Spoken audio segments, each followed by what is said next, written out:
அன்பார்ந்த இணையதள நேயர்களை மீண்டும் www.qcrc.in என்ற இணையதளத்திற்காக நியூஸ் தமிழ் செய்தியறிக்கையில் உங்களை சந்திப்பதில் பெருமகிழ்ச்சி அடைகிறோம். இன்று 13 டிசம்பர் 2008க்கான முக்கிய செய்திகளை தற்போது பார்க்கலாம். இரு கல்லூரி மாணவர்கள் மீது ஆசிட் வீசி அவர்களை வாழ்க்கையை கெடுத்த 3 வாலிபர்களை ஆந்திரா போலீசார் சுட்டுக் கொண்டுவிட்டனர். வாரங்கல் மாவட்டத்தில் உள்ள Kakatiya institute of science and technology கல்லூரியில் பயிலும் 2 மாணவிகள் அவர்களுடைய 2 வீலரில் கல்லூரிக்கு வீடு திரும்பிக் கொண்டிருந்த போது அந்த 3 மாணவர்களும் வழிமறித்து அவர்கள் மீது ஆசிட் ஊற்றியதாக ஹைதராபாத்திலிருந்து வரும் தகவல்கள் தெரிவிக்கின்றன. இந்திய பாராளுமன்றத்தை தீவிரவாதிகளால் தாக்குதல் நடத்தி 7 ஆண்டு நிறைவு தினம் இன்று டெல்லியில் அனுசரிக்கப்பட்டது. இதில் அனைத்து கட்சி தலைவர்களும் பாராளுமன்றம் நின்று அதில் உயிரிழந்தவர்களுக்கு மலரஞ்சலி செலுத்தியதாக டெல்லியில் இருந்து வரும் தகவல்கள் தெரிவிக்கின்றன. நீண்ட வாக்குவாதம், அடிதடி, குத்துச்சண்டைகள் ஆகியவை நிறைவடைந்து ராஜஸ்தான் முதல் மந்திரியாக திரு அசோக் கெலோட் தேர்ந்தெடுக்கப்பட்டுள்ளார். அவர் ராஜஸ்தானில் உள்ள ராஜ்பவனில் கவர்னர் திரு எஸ்.கே. சிங் முன்னிலையில் தன்னுடைய முதல்வர் பதவியை ஏற்றுக்கொண்டதாக ராஜஸ்தானில் வரும் தகவல்கள் தெரிவிக்கின்றன.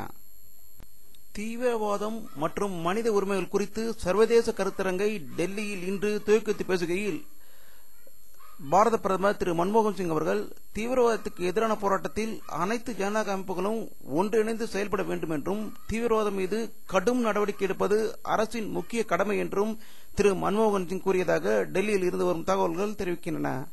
இதை பற்றி நமது அரசியல் வல்லுநரிடம் கருத்து கேட்ட போது இதை கடந்த 4 ஆண்டுகளாக பாரத பிரதமர் திரு மன்மோகன் சிங் அவர்கள் கூறி வருவதாகவும் இந்த இடைக்காலத்தில் தீவிரவாதத்திற்கு 5000க்கும் மேற்பட்டோர் கொலை செய்யப்பட்டிருப்பதாகவும், இதற்கு உதாரணமாக கிரீஸில் ஒரு சிறுவன் இறந்ததற்கே அந்த நாட்டில் உள்ள பிரதம மந்திரியின் பதவி ஆட்டங்கண்டிருப்பதும், அங்கு போராட்டங்கள் தொடர்ந்து நடந்து கொண்டிருப்பதும், நம்முடைய நாட்டில் 7000க்கும் மேற்பட்டோர் தீவிரவாதிகளால் கொலைப்பட்டிருந்தும் இதுவரை எந்த நடவடிக்கையும் இல்லை என்பதே முக்கியம் என்று அவர் கூறியிருக்கிறார்.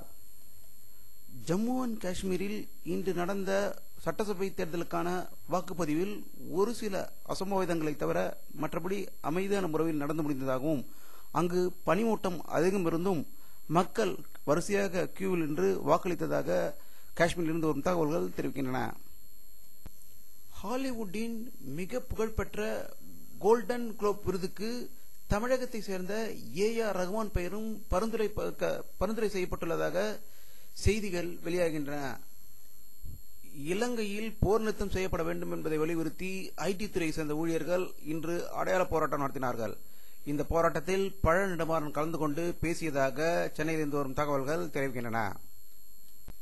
பிரிட்டிஷ் பிரதம மந்திரி திரு பிரவுன் அவர்கள் ஞாயிற்றுக்கிழமை இந்தியா வர இருக்கிறார். மும்பை தீவிரவாத தாக்குதல்களால் கடுமையாக பாதிக்கப்பட்டிருக்கும் இந்தியாவிடம் தீவிரவாதத்தை எதிர்ப்பது போன்ற இருநாட்டு உறவுகள் பற்றியும் தீவிரவாதத்தை எப்படி ஒடுக்க வேண்டும் என்பதை பற்றி விரிவாக பேசுவதற்காக ஞாயிற்றுக்கிழமை இந்தியா வருவதாக டெல்லியிலிருந்து வரும் தகவல்கள் தெரிவிக்கின்றன.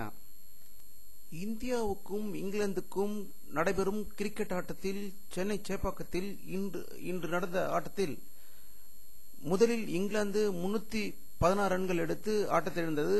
அதற்கு பிறகு இந்தியா 241 ரன்கள் எடுத்து ஆட்டத்தை இழந்திருக்கிறது.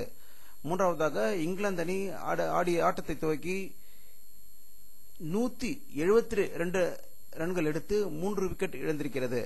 இது தற்போது முதல் இன்னிங்ஸ் மற்றும் 2வது இன்னிங்ஸை சேர்த்து 247 ரன்கள் அதிகம் பெற்று முன்னிலையில் இங்கிலாந்து இருக்கிறதாக சேப்பக்கத்திலிருந்து ஒரு தகவல்கள் தெரிவிக்கின்றன. வானிலை அறிக்கை 13 டிசம்பர் 2008க்கான சேட்டலைட் பிக்சரை தற்போது பார்த்துக் கொண்டிருக்கிறீர்கள். தமிழகத்தில் லேசான ஒரு மேகம் படிந்திருக்க மாதிரி இருக்கிறது. வங்கக்கடல் இந்திய பெருங்கடலில் அதிக அளவில் மேகங்கள் இருப்பதும் தமிழகத்தில் மேகமூட்டம் தெரிவதற்கு வாய்ப்புகள் அதிகம் இருப்பது இந்த படத்தின் மூலம் காணலாம்.